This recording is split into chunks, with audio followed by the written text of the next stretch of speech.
వాళ్ళ డ్యాడీ అందరికీ pocket money ఇస్తాను. పర్స్ తీసుకురారా అన్నారండి. వీడు గూడా వచ్చి అలా నుంచున్నాడు. నీకు మామూలుగా డబ్బులు అక్కర్లేదంటావు కదా నాన్న! నీకు అక్కర్లేదులే అయితేను అని ఆళ్ళ డ్యాడీ అంటుంటే అలా చూస్తున్నాడు చూడండి. యాక్చువల్‌గా వాడికి తెలీదులెండి. కాకపోతే అందరికి ఇస్తున్నారు. ఏదో నాకు గూడా ఇస్తారన్నట్టు చూస్తాడు. మా అబ్బాయికి ఒక 500 నాకొక 200 అలా ఇచ్చారండి. వాడికి కూడా ఎంతో కొంత ఇవ్వండి అనంటే ఒక రూ. 100 తీసిచ్చారు. 100 లియో 100 చూడు అన్నకి నాకు ఇన్ని డబ్బులిచ్చారు. నీకు 100 అంటే వాడికేం తెలీదనుకోండి చూస్తున్నాడు. ఏం డ్యాడీ 100 ఏమొస్తాయి డ్యాడీ 100కి అన్నట్టు. పెడిగ్రీ కొనుక్కో నాన్న అంటే, పెడిగ్రీ రేట్లు పెరిగినియి డ్యాడీ. రూ. 100కి ఎవరు డ్యాడీ ఇస్తున్నారు పెడిగ్రీ అని నేను పక్క నుంచి ప్రాంప్టింగ్ ఇస్తుంటే నవ్వుకుంటున్నాం అనమాట. వాడికేం తెలీదులెండి. కాకపోతే ఏంటంటే అందరూ ఒక దగ్గరున్నారు. నేను కూడా ఎళ్ళిపోయి వాళ్ళ దగ్గర మధ్యలో కూర్చోవాలనైతే అనుకుంటాడు.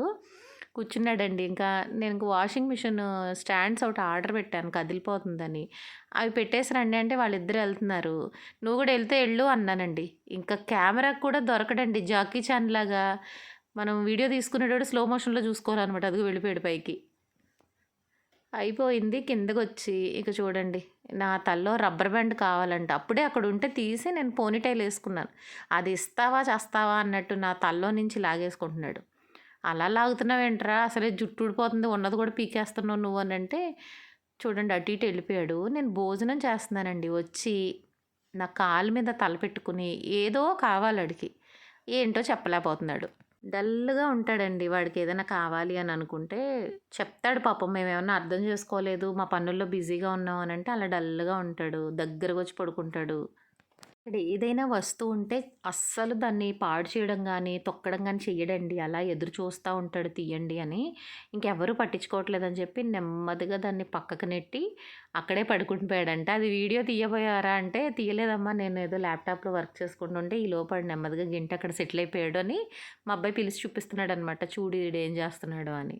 ఏమి పాడు చేయడండి. పొరపాటున ఇలా జస్ట్ ఇలా చేసినా కూడా మనం అన్నాం అనుకోండి, "ఏంటి లియో అలా కూర్చుని పోయావేంటి? ఇక్కడ హెడ్‌సెట్ ఉంది కదా! కనపడలేదా నీకు?" అన్నామనుకోండి కంగారు పడిపోతాడు. అయ్య బాబోయ్! నేను చేయకూడని తప్పేదో చేసేసానేమో అని. సరే ఇంక డల్‌గా ఉన్నాడనేసి మా అత్తయ్య గారు "గుడికెళ్తాను. ఇక్కడ దగ్గరలో శివాలయం ఉందన్నావు కదా! నేను కూడా వెళ్తాను" అనంటే పంపించానండి. ఇంకా వీడు కూడా డల్‌గా ఉన్నాడు కదా! అని ఆళ్ళ నానమ్మతో పాటు పంపించాం. చూడండి వాళ్ళ నానమ్మ గారు గుడి చుట్టూ ప్రదక్షిణాలు చేస్తున్నారంట. వీడు కూడా తిరిగేస్తానని గొడవ చేశాడు కాసేపు. తర్వాత ఓహ్! మా గురువుగారి గుడా అయితే నేను లోపలికెళ్ళాలన్నట్టు లోపలికంట వెళ్ళిపోయాడంట. మరీ గర్భగుడిలోకైతే తీసుకెళ్ళలేదంట. ఏమో ఎవరి సెంటిమెంట్స్ వాళ్ళకుంటాయి గదండీ! ఎందుకులే అని జెప్పి బయట నుంచి దండం పెట్టిచ్చి తీసుకొచ్చేసారు ఇంటికి. ఇంటికొచ్చాక ప్రశాంతంగా పడుకున్నాడండి. అప్పటికి శాంతించాడు. వాడి బాధ తీరింది బయటికెళ్ళొచ్చాక.